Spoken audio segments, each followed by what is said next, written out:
দর্শক, আমন্ত্রণ বিজনেস টুডেতে শুরুতেই জানিয়ে দেব শিরোনামগুলো।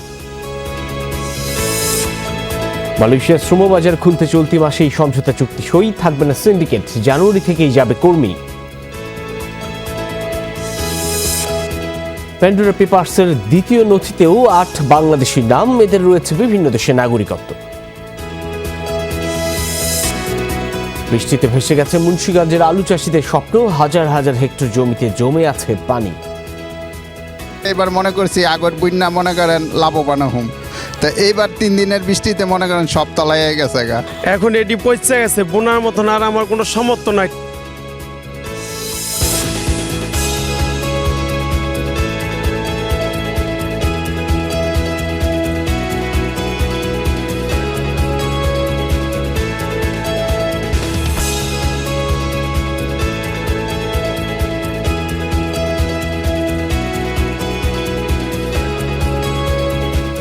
এতক্ষণ শিরোনাম দেখছিলেন, আপনাদের সাথে আছে আমি সাইফুদ্দিন রবিন।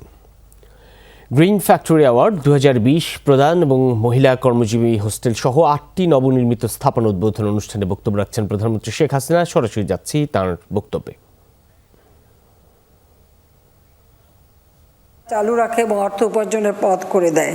আবার সেই সাথে যে শ্রমিকদেরও এই কথা মনে রাখতে হবে যে কারখানাগুলি আছে বলেই কিন্তু তারা কাজ করে খেতে পারছেন, তাদের পরিবার পরিজনকে পালতে পারছেন বা তারা নিজেরা আর্থিকভাবে কিছু উপার্জন করতে পারছেন।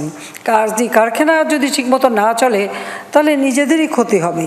কাজে যে কারখানা আপনার রুটি রুজির ব্যবস্থা করে, অর্থাৎ আপনার খাদ্যের ব্যবস্থা করে বা আপনার জীবন জীবিকার ব্যবস্থা করে, সেই কারখানার প্রতি যত্নবান হতে হবে। অনেক সময় আমরা দেখি বাইরের থেকে কিছু কিছু শ্রমিক নেতারা আছেন, তারা হয়তো উস্কানি দেয় বা কোনো কোনো মহল উস্কানি দেয় এবং কিছু কিছু একটা অশান্ত পরিবেশ সৃষ্টি করবার চেষ্টা করে। একটা কথা মনে রাখতে হবে যে এখন বিশ্ব প্রতিযোগিতামূলক, এই প্রতিযোগিতাময় বিশ্বে যদি শিল্প কলকারখানা এবং উৎপাদন এবং রপ্তানি এটা যদি সঠিকভাবে চলতে হয় তাহলে কিন্তু কারখানাগুলি যাতে যথাযথভাবে চলে তার ব্যবস্থা নিতে হবে। আর যদি সেখানে অশান্ত পরিবেশ সৃষ্টি হয় তাহলে কিন্তু এই রপ্তানিও যেমন বন্ধ হবে, তখন কর্ম পরিস্থিতি থাকবে না, নিজেরাও কাজ হারাবেন এবং তখন বেকারত্বের অভিশাপ নিয়ে ঘুরতে হবে। সে কথাটা মনে রেখে শ্রমিক যারা তাদেরও কিন্তু সেই একটা নিশ্চয়ই একটা দায়িত্ববান ভূমিকা পালন করতে হবে। কাজে এখানে মালিক শ্রমিকের সম্পর্কটা অত্যন্ত গুরুত্বপূর্ণ। কাজে মালিক শ্রমিকের মধ্যে যেমন মালিকদের দেখতে হবে শ্রমিকদের অসুবিধা কী বা তাদের জীবন জীবিকা সুন্দরভাবে যাতে চলে সেই ব্যবস্থা করা, শ্রমের ন্যায্য মূল্যটা যেন তারা পায় এবং শ্রমের পরিবেশ যেন সুন্দরভাবে থাকে সেটাও যেমন তাদের দেখতে হবে। আবার শ্রমিকদেরও কিন্তু দায়িত্ব থাকবে কারখানাটা সুন্দরভাবে যেন চলে, উৎপাদন যেন বাড়ে, সেই ব্যবস্থাও দেখতে হবে। কাজে সেদিকে লক্ষ্য রেখেই কিন্তু আপনাদের কাজ করতে হবে। আমরা 96 সালে যখন সরকারে আসি তখন আমরা শ্রমজীবী মানুষের কল্যাণ ও শিল্প উন্নয়নের নানামুখী পদক্ষেপ নিয়েছিলাম এবং সেই সময় যাতে নতুন নতুন শিল্প গড়ে ওঠে তার ব্যবস্থাও আমরা নিয়েছিলাম। আমরা আমাদের দেশের যুবকরা যেন বেকার বসে না থাকে, তাদেরও যেন কর্মসংস্থানের ব্যবস্থা হয় সেটাও আমরা লক্ষ্য রেখেছি। আবার দ্বিতীয় মেয়াদে 2009 সালে যখন আমি সরকারে আসি তখন আমরা 42টি শিল্প সেক্টরে কর্মরত শ্রমজীবী মানুষের জন্য ন্যূনতম মজুরি নির্ধারণ করে দিই। অর্থাৎ দেশের রাষ্ট্রায়ত্ত শিল্প কারখানার সময় কর্মরত শ্রমিকদের ন্যূনতম মজুরি যেটা মাত্র 4,000 টাকা, 4,150 টাকা ছিল, সেটা আমরা 8,300 টাকায় নির্ধারণ করে দিই। আমাদের তৈরি পোশাক শিল্পে 96 সালে যখন আমি সরকারে আসি তখন আমি দেখেছিলাম মাত্র 800 টাকা তারা মজুরি পেতেন। আমরা তখন সেটাকে 1,600 টাকায় করে গেলেও আমরা আমাদের 5 বছর সময় সেটা কার্যকর করে যেতে আমরা পারিনি, কিন্তু 2001 সালে বিএনপি ক্ষমতা আসার পর সেটা বন্ধ করে রেখেছিল, তবে তাদের শেষ সময় সেটা তারা চালু করে, অর্থাৎ তখন 1,600 টাকাই পায়। কিন্তু 2009 সালে যখন দ্বিতীয়বার আওয়ামী লীগ সরকারে আসে তখন আমরা আমাদের শ্রমিকদের বেতন বাড়িয়ে দিই এবং আজকে সেই 1,600 টাকা যারা পেতেন এখন তারা 8,000 টাকার মতো পান। আর তাছাড়া আমাদের প্রত্যেকটা মালিক যাতে ভালোভাবে শ্রমিকদের দিকে নজর রাখতে পারে, দেখাশোনা করতে পারে, সেই ব্যবস্থাটাও আমরা নিই। শুনছিলাম প্রধানমন্ত্রী শেখ হাসিনার বক্তব্য। যাচ্ছি অন্যান্য প্রসঙ্গে। অনিশ্চয়তা কাটতে যাচ্ছে মালয়েশিয়া শ্রম বাজারের। চলতি মাসেই সমঝোতা চুক্তি সই হতে পারে বাংলাদেশ মালয়েশিয়ার মধ্যে।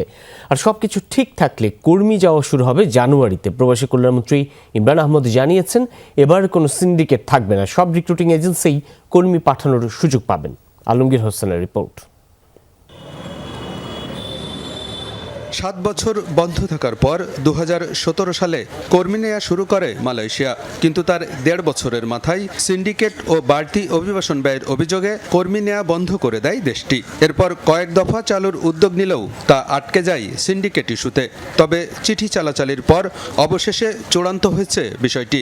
চলতি মাসেই সমঝোতা চুক্তি সই হতে পারে দুদেশের মধ্যে। কিন্তু একদিনও লেট কিন্তু আমাদের কারণে না, delay has always been from that side. একটা চিঠি তো ওনারা দাওয়াত দিয়েছিল, দাওয়াত মিনসকে চিঠিতে ফার্স্ট উইকে, হ্যাঁ ঠিক আছে। এখন যেটা বলছে কি ডিসেম্বরের মধ্যে এমওইউ সই হওয়ার পরে তারপর তো প্রসেসটা উইল বি ওয়ার্কড আউট, তো that will take some time. আশা করি কি জানুয়ারির ভিতরে একটা মানে কার্যকরী আরম্ভ হয়ে যাবে। মন্ত্রী বলেন, শুরু থেকেই সিন্ডিকেটের বিরুদ্ধে অবস্থান নিয়েছে প্রবাসী কল্যাণ মন্ত্রণালয়। কয়েক দফা দেন দরবারের পর সীমিত সংখ্যক এজেন্সির কাছ থেকে কর্মী নেয়ার শর্ত থেকে সরে এসেছে মালয়েশিয়া। বৈধ লাইসেন্সধারী সব এজেন্সি কর্মী পাঠাতে পারবে দেশটিতে। As far as we are concerned, as far as Bangladesh is concerned, হ্যাঁ সবাই সুযোগ পাবে। কিন্তু একটা কথা মনে রাখো, সবাই তো মনে করে একেবারে সরকার ব্যবসা আনবে আর সবার কাছে বেঁটে দেবে। এটা সরকার করবে না, বিকজ সরকারের ব্যবসা করার কিন্তু কোনো দায়িত্ব নাই। আমার পলিসিগত ব্যাপারে আর তোমার ফ্যাসিলিটেট করা, ওটাই আমি করতেছি। আমার তরফ থেকে আমি ইনশিওর করছি কি that it is open to all. সমঝোতা চুক্তি সই হলেই অভিবাসন ব্যয় ও সুযোগ সুবিধার বিষয়টি নিশ্চিত করা হবে বলে জানিয়েছেন প্রবাসী কল্যাণমন্ত্রী। তবে এবার বাংলাদেশের শ্রমিকরা কোনো বৈষম্যের শিকার হবে না। কর্মী প্রেরণকারী দেশ হিসেবে অন্য দেশের ন্যায় বাংলাদেশও সমান সুযোগ পাবে বলেও জানান প্রবাসী কল্যাণমন্ত্রী। ওই যাকে বলে দ্যাট সিস্টেমে যেটা ছিল, আমাদেরকে একটু আলাদা ট্রিটমেন্ট করা হয়েছিল, বুঝছেন না? ওই ট্রিটমেন্ট নাই, এখন আমরা সব সমান। আলমগীর হোসেন, যমুনা নিউজ, ঢাকা। মধ্যপ্রাচ্যগামী উড়োজাহাজের ভাড়া বৃদ্ধির প্রতিবাদে ডিআরইউ মিলনায়তনে সংবাদ সম্মেলন আয়োজন করেছে জনশক্তি রফতানিকারকরা। আমরা সরাসরি যাচ্ছি সেই সংবাদ সম্মেলনে। ক্লাসগুলো অনলাইনে দেখানো হচ্ছে, তার সাথে সাথে কিন্তু গ্রুপ টিকিট সেল করছে। আমরা যতটুকু জানি বাংলাদেশ বিমান কিন্তু এই মুহূর্তে গ্রুপ টিকিট সেল করছে না, অনলাইনে তারা করছে। তারপরও সেখানে ভিতরে কোনো কিছু আছে কিনা সেটা দেখতে হবে। বাট অনেক এয়ারলাইন্স কিন্তু গ্রুপ টিকিট সেল করছে। এই গ্রুপ টিকিট সেল করার কারণে অগ্রিম টিকিট সেল করে তারা নগদ টাকায় পেয়ে যাচ্ছে। 1 মাস আগে পরের টিকিটটা 1 মাস আগে তারা নগদ টাকায় বিক্রি করে ফেলার কারণে এখানে কিন্তু একটা কৃত্রিম সংকট তৈরি হচ্ছে। কিন্তু সেই ক্ষেত্রে নগদ টাকাও পাচ্ছে, অতিরিক্ত টাকাও পাচ্ছে, এবং আমাদের ট্রাভেল এজেন্সিগুলোও কিন্তু হায়ার প্রাইসে টিকিট সেল করছে। সেই জায়গাটাই একটা কৃত্রিম সংকট তৈরি হচ্ছে। যদি সব এয়ারলাইন্সগুলো আপনার অনলাইনের মাধ্যমে, জিডিএস এর মাধ্যমে তাদের সকল অবিকৃত টিকিটগুলো শো করা হয়, তাহলে কিন্তু এই সংকটটা থাকবে না। যখন যার যেখানে দরকার সেই টিকিটটা তখন সেই মুহূর্তে অনলাইন থেকে অটোমেটিক্যালি সে ইস্যু করতে পারবে। আমরা মনে করি সেই পদ্ধতি সেখানে দেখানো হচ্ছে না। আপনি বিমানে দেখেন, সকল বিমানেই দেখেন, আপনি লয়ার ক্লাসে কোনো সিট নেই। আপনি যাবেন দেখবেন 1 লক্ষ টাকা একটা ইকোনমি ক্লাসের সিট আছে, 90,000 টাকা একটা সিট আছে। তার মানে হচ্ছে কি লয়ার ক্লাসের সিট নাই? ডেফিনেটলি আছে। আপনি দেখেন, আপনি যখন বিমানে উঠবেন বিমানে কিন্তু সিট খালি আছে। আমাদের কয়েকদিন আগে আমরা দেখেছি আমাদের একজন যাত্রী বিমান থেকে ভিডিও পাঠিয়েছে, সেখানে বলছে যে ভিডিওতে দেখা গেল যে অনেক সিট কিন্তু খালি, সেখানে 70-80টা সিট খালি, কিন্তু আমরা দেখতে পাচ্ছি অনলাইনে কোনো সিট নাই, আমাদের লোকদের আমরা টিকিট ইস্যু করতে পারছি না। তাহলে ডেফিনেটলি এটা একটা কৃত্রিম সংকট তৈরি হচ্ছে। আচ্ছা, পেন্ডোরা পেপারসের দ্বিতীয় দফায় প্রকাশিত নথিতে উঠে এসেছে 8 বাংলাদেশির নাম। তারা সবাই ব্রিটিশ ভার্জিন আইল্যান্ডে নিবন্ধনকৃত অফশোর প্রতিষ্ঠানের মালিক। সোমবার এই নথি প্রকাশ করে অনুসন্ধানী সাংবাদিকদের সংগঠন ICIJ। এতে নিহাত কবির, ইসলাম মঞ্জুরুল, মোহাম্মদ ভাই, সাকিনা মির আলী, অনিতা রানী ভৌমিক, সাইদুল হুদা চৌধুরী, ওয়াল্টার পোলেক এবং ড্যানিয়েল এর্নস্তোকে বাংলাদেশি বলে উল্লেখ করা হয়েছে। যেসব বাংলাদেশির নাম উঠে এসেছে তাদের যুক্তরাষ্ট্র, ব্রিটেন সহ বিভিন্ন দেশের নাগরিকত্ব রয়েছে। নতুন তালিকায় 7,40,000 ব্যক্তি ও প্রতিষ্ঠানের নাম প্রকাশ করা হয়। বৃষ্টি ভাসিয়ে নিয়ে গেছে মুন্সিগঞ্জের আলু চাষিদের স্বপ্ন। জাওয়াদের প্রভাবে হাজার হাজার হেক্টর জমিতে এখন পানি। আলু বীজ নষ্টের শঙ্কায় দিশেহারা কৃষক। ক্ষয়ক্ষতি নিরূপণে মাঠে নেমেছে কৃষি অফিস। জাওয়াদের প্রভাবে টানা 3 দিন বৃষ্টি, তাতে মাঠের পর মাঠ জমেছে পানি। মাথায় হাত মুন্সিগঞ্জের আলু চাষিদের। চলতি মৌসুমে জেলায় ৩৭,৯০০ হেক্টর জমিতে আলু উৎপাদনের লক্ষ্যমাত্রা নির্ধারণ করেছে কৃষি অফিস। এর মধ্যে প্রায় ১৭,০০০ হেক্টর জমিতে আলু বীজ রোপণ হয়েছে, বাকিগুলোতেও চলছিল প্রস্তুতি। কিন্তু সব যেন থমকে গেছে, দেখা দিয়েছে পচনের শঙ্কা। ফসল বাঁচাতে পানি সরানোর চেষ্টা করছে চাষিরা, পানির সাথে ভেসে যাচ্ছে সারও। তাই গতবারের লোকসান কাটিয়ে ওঠার আশায় ঘুরে বালি। আলু গাছ জ্বালাইবো, এই মুহূর্তে বৃষ্টি আর সব তলায় গেল গা। এখন এটি পচে গেছে, বোনার মতন আর আমার কোনো সামর্থ্য নাই, টাকা নাই। টাঙ্গ ফসল প্রায় ৪ লাখ টাকার ফসল হয়ে গেছে, 4 একর জমিন। তারপরে মেশিন লাগান লাগবে কোনো কিছুই ফায়দা হইতেছে না। এবার মনে করছি আগর বন্যা মনে করেন লাভবান হুম, তো এইবার 3 দিনের বৃষ্টিতে মনে করেন সব তলায় গেছে গা। বড় ধরনের ক্ষতির শঙ্কা স্থানীয় কৃষি অফিসেরও। বেশি খারাপ অবস্থা শ্রীনগর উপজেলায়, প্লাবিত প্রায় ৬০০ হেক্টর জমি। কর্মকর্তারা বলছেন আলুর বীজ পচে যাওয়া জমির সংখ্যাই বেশি। জমি শুকানোর পর নতুন করে চাষাবাদে লাগবে কমপক্ষে 2 সপ্তাহ। সাথে নতুন বীজ সংগ্রহের চ্যালেঞ্জ তো আছেই। 2 থেকে 4 দিনের মধ্যে যেসব আলু রোপণ হয়েছে সেসবের ক্ষতিগ্রস্ত হওয়ার সম্ভাবনা বেশি, যেটা আমরা মনে করতেছি কৃষি ডিপার্টমেন্ট। কৃষক অলরেডি ইতিমধ্যে নালা কেটে পানি নিষ্কাশনের সুব্যবস্থা করতেছেন এবং আমার সকল উপসহকারী এবং আমার সকল লোক মাঠে নিয়োজিত আছেন। ক্ষয়ক্ষতি নিরূপণে এরই মধ্যে কাজ শুরু হয়েছে। কৃষি অফিসের তথ্য মতে গত বছর মুন্সিগঞ্জে প্রায় 13 লাখ টন আলু উৎপাদন হয়েছিল। এবার তার চেয়ে বেশি লক্ষ্যমাত্রা ছিল। ওবায়দুর রহমান, যমুনা নিউজ।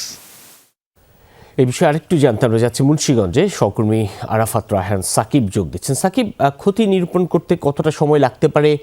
কৃষকের অনেক ক্ষতি হয়েছে, সেটা স্পষ্টতই বোঝা যাচ্ছে। সেই ক্ষতির আলোকে তারা কোনো সহায়তা পাবে কিনা, কৃষি অফিস কি বলছে?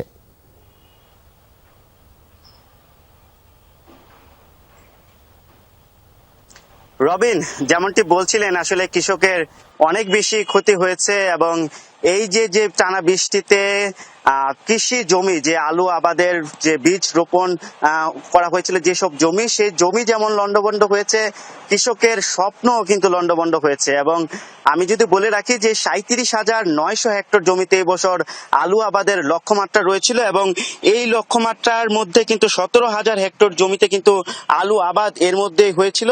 তো কৃষি অফিসের তথ্য মতে এই পর্যন্ত ১৩,৪৫০ হেক্টর আলুর জমির আলু, আসলে ১৩,৪৫০ হেক্টর আলুর জমি আসলে আলু এই যে পানিতে ক্ষতিগ্রস্ত হয়েছে। এবং এই যে ক্ষতিগ্রস্ত আলুগুলো রয়েছে সেগুলোর মধ্যে ১০% থেকে ১০০% কিন্তু পচে যাওয়ার সম্ভাবনা রয়েছে।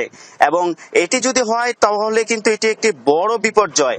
আরেকটি বিষয় বলে রাখতে চাই যে এবছর হেক্টর প্রতি যে বীজ রোপণ করা হয়েছিল সেই বীজ রোপণের পরিমাপ কিন্তু ছিল 2 মেট্রিক টন। সেই হিসাবে যে ১৩,০০০ হেক্টর জমিতে কিন্তু প্রায় ২৭,০০০ মেট্রিক টন আলুর বীজ রোপণ করা হয়েছিল এবং এই সবগুলো বীজই কিন্তু এখন ক্ষতির মুখে পড়েছে, অর্থাৎ একটি বড় ধরনের লোকসানের আশঙ্কা করছে কৃষক এবং কৃষি অফিস। এবং সেটি যদি আমি টাকার পরিমাপে যদি আপনাকে বলতে চাই তাহলে কিন্তু সেটি প্রায় ৩৫০ কোটি টাকার বেশি ক্ষয়ক্ষতির একটি আশঙ্কা করা হচ্ছে। এবং আরেকটি বিষয় হলো যে বিষয়টি আপনি জানতে চেয়েছেন এখনো পর্যন্ত কতখানি ক্ষতিগ্রস্ত হয়েছে, সেই বিষয়টি পুরোপুরি নিশ্চিত না হলেও আগামী 7 দিনের মধ্যে কিন্তু ক্ষতির অঙ্কটা পুরোপুরি নিরূপণ করা হবে এবং একই সাথে ক্ষতিগ্রস্ত কৃষকদেরও কিন্তু পর্যাপ্ত তাদের সহযোগিতার জন্য উদ্যোগ নেওয়া হবে বলে আমাদেরকে কৃষি অফিস থেকে জানানো হয়েছে। রবিন। ধন্যবাদ সহকর্মী আরাফাত রায়হান সাকিব। সরিষা ফুলের অপরূপ সৌন্দর্যে সেজেছে প্রকৃতি। হাওর বাওর অধ্যুষিত তৃণমূলের ফসলের মাঠে এখন সরিষা ফুলের সমারোহ। চারদিকে হলুদ গালিচা বিছিয়ে অপরূপ সাজে সেজেছে প্রকৃতি। ফাউ ফসল হিসেবে খ্যাত এই ফসলের বাম্পার ফলনের হাতছানিতে হাসি ফুটেছে চাষিদের মুখে। তবে ডিজেলের মূল্য বৃদ্ধিতে বাড়ছে দুশ্চিন্তা।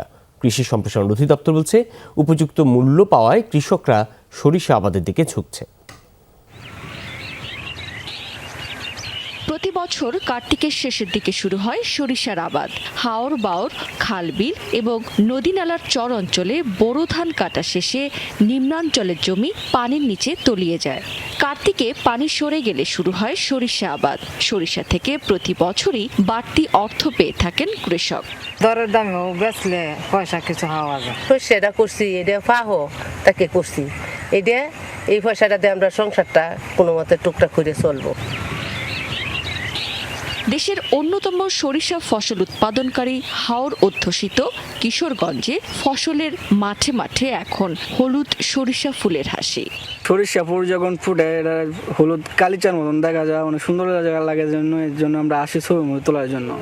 ডিজেলের মূল্য বৃদ্ধিতে বাড়ছে উৎপাদন খরচ, সেচ প্রদানকারীরাও সেবা মূল্য বাড়িয়েছে। এটার মূল্য অনেক থাকে, আর ধানের মূল্য আমরা ঠিকমতো ন্যায্য মূল্য দাম পাই না। ন্যায্য মূল্য ভাই এই সরিষা ফসলে আমাদেরকে বাঁচায় রাখছে। কিরা ক্ষেত সর্ষে ক্ষেত সেচ দেয়, কিন্তু এবার ডিজেলের দাম বাড়া করে আমরা সর্বনাশ হয়ে গেছে। চলতি মৌসুমে কিশোরগঞ্জ জেলায় 7,500 হেক্টর জমিতে সরিষার আবাদ হয়েছে। উৎপাদনের লক্ষ্যমাত্রা নির্ধারণ করা হয়েছে প্রায় 10,000 টন। বড় ফসলের চাষকে ব্যাহত না করে মধ্যবর্তী সময় 70-80 দিনের মধ্যে ফসলটি উত্তোলন করা সম্ভব, কর্তন করা যায়, যার কারণে কৃষকরা একটি অতিরিক্ত ফসল হিসেবে এটাকে উত্তোলন করতে পারে এবং এর বাজার মূল্য ভালো পাওয়া যায় বলে কৃষকরা এই বছর সরিষা চাষের দিকে ব্যাপকভাবে আগ্রহ প্রকাশ করছে। কৃষিবিদরা বলছেন বাম্পার ফলনের কারণে এবার উৎপাদনের লক্ষ্যমাত্রা ছাড়িয়ে যেতে পারে। রাবিয়া স্মৃতি, যমুনা নিউজ। এই ছিল বিজনেস টুডের এখনকার আয়োজনে। এতক্ষণ সাথে থাকার জন্য ধন্যবাদ সকলকে।